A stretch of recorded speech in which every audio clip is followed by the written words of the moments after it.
Et salut à toi, jeune youtubeur perdu. Aujourd'hui, on part à la découverte de personnes ayant totalement transformé leur corps de manière complètement folle. Pour la plupart, ils sont malheureusement semblables à des monstres.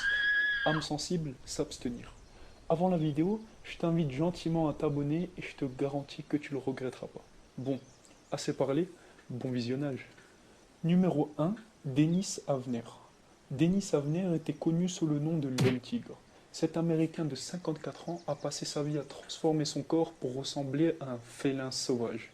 Ses nombreux tatouages et piercings, ajoutés à ses centaines d'opérations de chirurgie esthétique, ont fait de lui le recordman des modifications corporelles.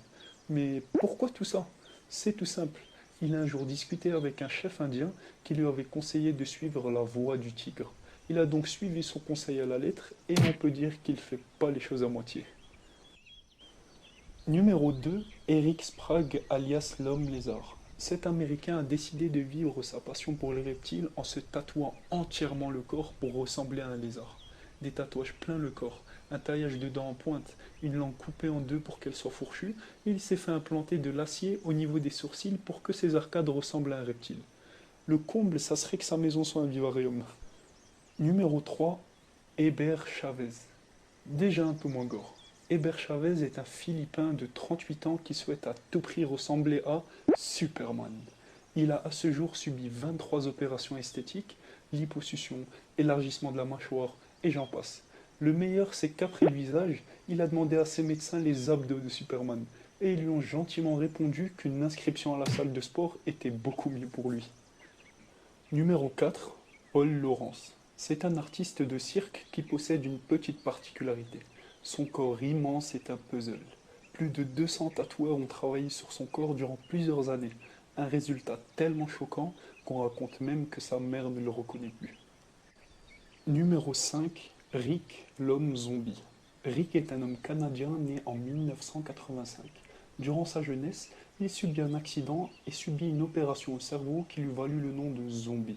Plus tard, il décide de prendre ce surnom comme une force et recouvre près de 90% de son corps de tatouage. Un véritable zombie.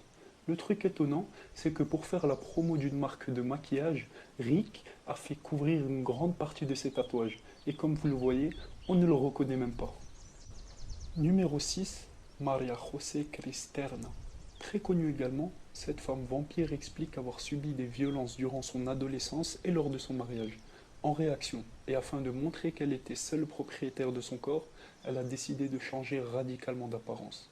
Recouverte à 98% de tatouages, elle a eu recours à des opérations et s'est implantée des boules de titane sous la peau pour se faire des cornes et elle s'est limé les dents. Vraiment effrayant. Numéro 7, Lucky Diamondrich. Officiellement l'homme le plus tatoué du monde. Tout son corps, l'intérieur de ses oreilles, de sa bouche sont couverts d'encre noire. À ce niveau-là, on se demande si c'est la peau qui est remplie de tatouages ou les tatouages qui sont remplis de peau. Numéro 8, Matt Gone. À l'heure actuelle, c'est le second homme le plus tatoué. Je vous laisse observer. Globe oculaire, langue, presque aucune parcelle de son corps n'est épargnée. Est-ce que ça vous tente une petite partie d'échecs? Et la numéro 9, Helen Davidson. On lâche un petit peu les Américains cette fois-ci. Helen Davidson est née au Brésil et elle est connue pour être la fille qui détient le record de piercings du monde. Elle possède au total 6005 piercings et leur poids total est estimé à 3 kilos. La vraie question c'est, est-ce qu'il reste encore un bout de peau? C'était tout pour moi, j'espère que ça t'a plu. Si c'est le cas, n'hésite pas à laisser un commentaire, à partager la vidéo et à t'abonner. À la prochaine.